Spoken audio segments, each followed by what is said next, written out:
Olá a todos, bom gente, eu vim aqui fazer mais um vídeo agora sobre hebraico bíblico. Vamos falar um pouquinho hoje sobre uma regra muito interessante sobre palavras, que elas são decifradas, mas que não têm declinação nenhuma. Isso mesmo, estou falando do verbo cal, tá? Ou do nominativo cal. É a forma que a palavra aparece sem nenhuma declinação do seu verbo, tá bom? Então, sem mais delongas, então, depois da vinheta, nós vamos conhecer então que tipo de grau é esse, o chamado grau cal.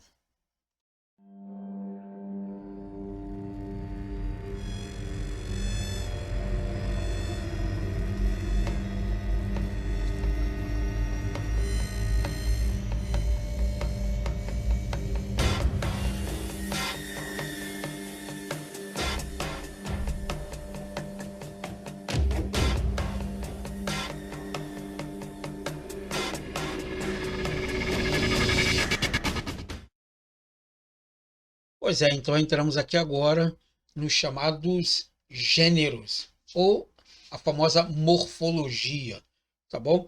Nós temos aqui então as raízes. Toda palavra ela sempre começa com uma raiz. Então há duas classes de raízes: as pronominais, que deram as palavras expressivas da relação das coisas com que as pessoas falam, ou outras coisas, a saber, os pronomes, advérbios, certas preposições e outras partículas, e as verbais, que deram as palavras expressivas da ideia em repouso ou em movimento, a saber, os nomes, incluindo os adjetivos, os verbos e as partículas. As raízes verbais são as mais numerosas e delas procede a maior parte das palavras. Então, quando você pega uma palavra, como por exemplo essa palavra em português que está aqui logo no cabeçalho, tá? Generalidade, tá bom? Se você pegar um dicionário português, você não vai achar essa palavra generalidade.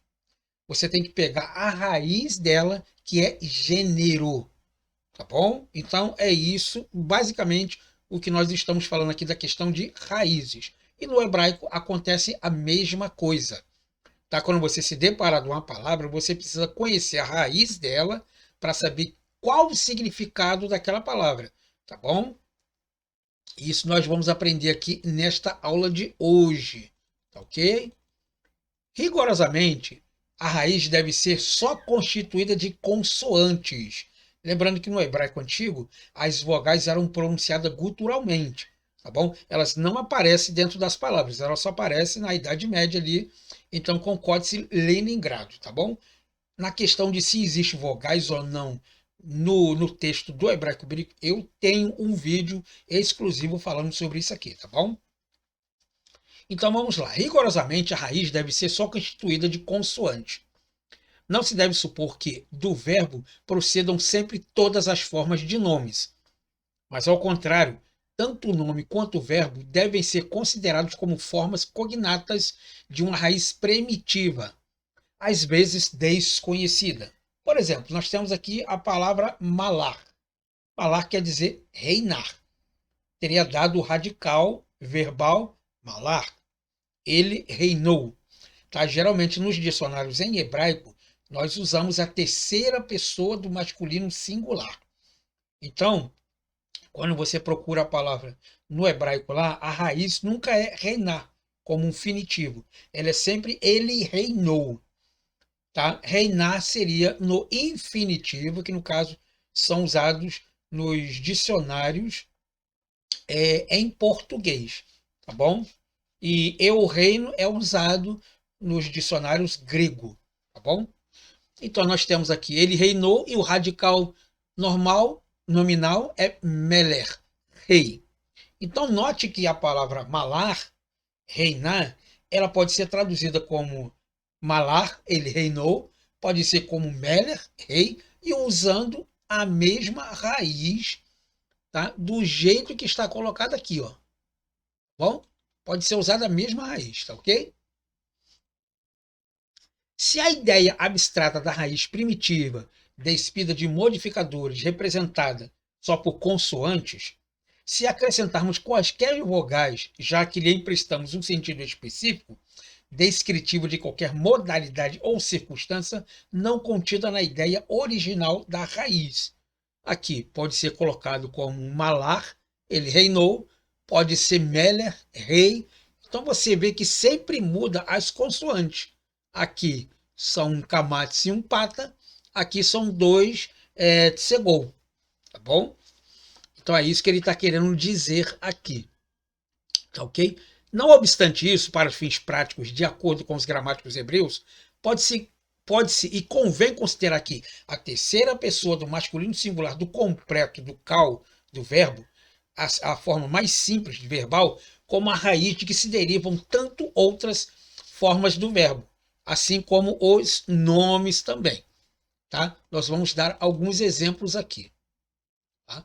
Por exemplo, aqui, substantivos e adjetivos e de muitas partículas, como, por exemplo, tzadak, ser reto.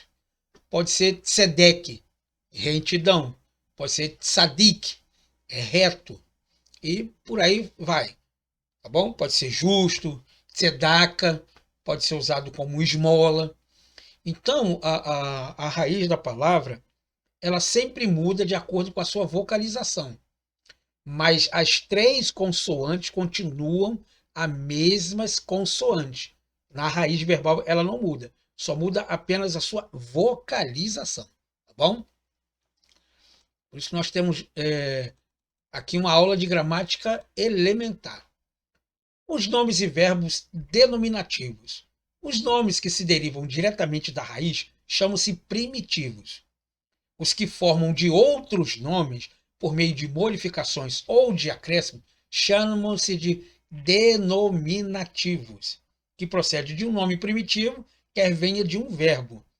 Como, por exemplo, árvore. Pode ser um nome denominativo.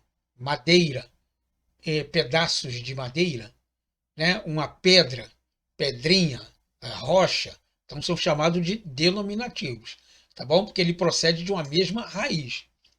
Como, por exemplo, que nós temos aqui, ó, Carmot, Carmon, desculpa, Carmon, oriental, procede de Kedem, oriente, e este, por sua vez, se deriva do verbo Kadam. O verbo também pode, portanto, chamar-se denominativo quando se deriva de um nome, por isso que é denominativo. O de, que é denominativo, e nomina, que vem dando algum nome, tá bom? Segue-se de um nome, tá ok? E quando se deriva de um nome cuja ideia em repouso se pôs em movimento. Um nome, enfim, se transformou em verbo, como, por exemplo, Shodesh, raiz. Pode ser de Shedesh, desarraigar. De Ohel, tenda, barraca. Pode ser Ahal, estender ou armar uma tenda. Então você vê que Ahal é armar uma tenda, que vem do verbo errel, que quer dizer tenda. Ahal, errel. Ahal, errel. E vê que só muda a minha pronúncia, mas as três consoantes continuam as mesmas consoantes, tá bom? Isso chama-se de demonstrativo, tá? Por que é demonstrativo?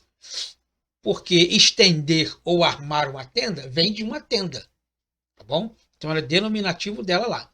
Então quase todos os verbos denominativos se derivam de nomes, que por sua vez já são derivados, como por exemplo a palavra Laban, ser branco. Daí veio a palavra Lebnan, tijolo, por causa de sua cor depois de queimado, tá bom?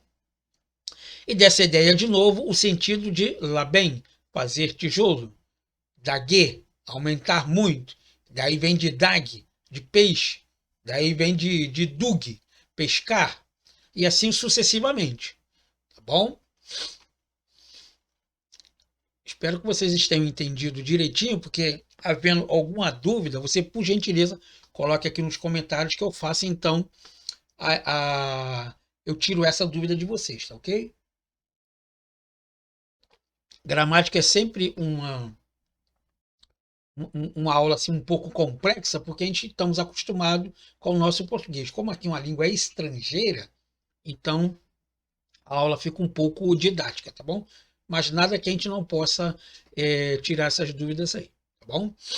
Então vamos lá. Raízes bilaterais. tá? Essa daqui é muito importante, essa aula, e espero que você preste bastante atenção aqui. Existem muitas palavras monossilábicas na língua em seu estado atual, que algumas talvez representam abreviamento pelo uso das raízes triliterais, como en, mãe, que deve ser derivado de amã, pois com o sufixo possessivo de imi, minha mãe. Assim ela duplica o men. Por outro lado, há muitas palavras triliterais que têm duas letras fortes comuns e uma terceira letra fraca, ou uma repetição da segunda, e essas palavras têm todas um significado semelhante. Como, por exemplo, a palavra dahar, daher, dur, dahá, dahá, bater ou despedaçar, parecendo que a sílaba dar, de letras fortes, que no caso é o dalet, e o kaf final, constituem em todas elas as raízes monossilábicas, que algumas denominam de raiz primária ou biliteral, tá certo? Nós vamos ver esses exemplos aqui, ó. Há outras que talvez se tornassem monossilábicas por terem na raiz uma letra fraca que se tornou vogal, como nos verbos a invave e a iode. Por exemplo, com apareceu com, tá? Cavan. São questões discutíveis, no entanto, entre os gramáticos. Por essa razão, há quem tenha suposto que todas as raízes foram originalmente biliterais, secundariamente se tornaram triliterais. Mais extravagante ainda é a fantasia de que todas as raízes teriam tido uma só letra, dependendo do seu significado ou sua ideia primária do nome, da forma e do som desta letra única. O que parece certo é que a existência e a ideia original das raízes deve ser aceita como um fato único, na maioria dos casos sem explicação alguma. As muitas palavras onomatopáticas podem provar, sem dúvida, que a imitação dos ruídos naturais determinou a formação de muitas raízes, o que acontece em todas as línguas, e uma língua que não passou, ao que parece, do seu período infantil de formação não poderia escapar a essa poderosa influência. Exemplo aqui, tá? O que parece certo é que a existência e a ideia original de raízes deve ser aceita como um fato único, na maioria dos casos, sem explicação alguma, tá bom? Como, por exemplo, nós temos algumas palavras que em alguns países representam um significado e em outros países representam outra, mas é a mesma palavra, a mesma fonética, tá bom? Então é isso aqui que ele está querendo dizer. Talvez aqui ou em outro país a palavra ainda não tenha sido construtiva e, no caso, então, adotaram essa palavra para dar um nome a esse substantivo, tá bom? Raízes quadriterais e quinqueliterais. Tá? Essas palavras resultaram geralmente do acréscimo de alguma letra fraca ou de uma letra semelhante a outras da raiz primitiva, ou ainda a fusão de duas raízes numa só, como exemplo dessa última, né? Separ de te, desculpa, separ de a, ran, que provém de sapar, salta, tá? Radeia em árabe, pântano ou charco. Algumas outras não explicáveis por essas maneiras, mas geralmente são de origem estrangeira ou dialetal, e pertencem à época mais recente da língua, jardim, paraíso. Ao contrário disso, certos pronomes e interjeições de origem muito primitiva nunca atingiram a forma da raiz modelo trilateral, que é a raiz semita, que são as três consoantes, tá bom? E segue leis de inflexão arbitrárias ou peculiares. A maioria absoluta das partículas provém, porém se deriva de nomes que se abreviaram pelo uso em crítico e tem origem desconhecida. Nós temos aqui também os casos. Parece ter existido em hebraico 3 casos, como no árabe: u para o nominativo, i para o genitivo e a para o acusativo. Mas só restam no Velho Testamento vestígios dessas desinências. Também o u, geralmente ele é usado muito também no ugarítico, tá? Que aparece muito árabe antigo lá. O som final de a para o acusativo é de fato o único vestígio bem nítido restante do que se chama de re locale, ou re de direção, cuja forma e função já conhecemos. O Hirikiyoji e o Roland Vave, para o genitivo, são formas raras para expressar o estado construto e que só aparecem na poesia ou em estilo elevado de prosa. Exemplo, Gênesis capítulo 1, verso 24, Números capítulo 24, verso 3 e 15 e Provérbios capítulo 13, verso de número 4. Consideram-se hoje essas formas verdadeiros arcaísmos. Note-se, entretanto, o construto de irmão, arri, e de pai, avi, ou abi, bem como as formas alternadas de construto nos nomes próprios compostos, como, por exemplo, de Penuel e Peniel, tá bom? Então, nós vemos aqui a diferença dos casos, né? Ani e abi, ou avi. Nós temos aqui Penuel e Peniel. Tá? Então, é a forma dos casos construto, como nós falamos aqui, de Penu e vem de Peni. Assim como o árabe, que usa o U, tá? E o genitivo, no caso, I. Tá ok? De Peni e Penu. Formação do léxico, ou dicionários. Palavras primitivas são as que derivam diretamente da raiz. Muito pobre seria o vocábulo de qualquer língua se dependesse só dessa espécie de palavras. Enriquece o léxico, porém, a possibilidade de formação de novos vocábulos por alteração da raiz ou de palavras já derivadas da raiz primitiva. Há dois métodos de formação ou derivação de palavras: o de alterações internas da raiz pela inserção de vogais ou pela duplicação de consoantes, ou de acréscimos externos de letras ou sílabas no princípio ou no fim, como nós temos aqui catal, cotel e quitel, tá bom? Nós temos exemplos aqui também de prefixos e sufixos, como sus, sussá, sussim, sussote, tá bom? Sus é cavalo, ou sussá, égua, sussim, cavalos, e sussote, éguas, tá bom? Os sufixos são o ot aqui, o in, o a e o tá bom? Por prefixos de catol, infinitivo, construto, com prefixo preformativo do incompleto. Talvez você esteja achando muito estranho, muito didático esse tipo de explicação, mas se você olhar bem direitinho, voltar o vídeo e prestar bastante atenção, você vai entender exatamente do que eu estou falando, tá bom? Então isso aqui não é um bicho de 7 cabeças não, tá? É um bicho só de uma cabeça só, tá ok?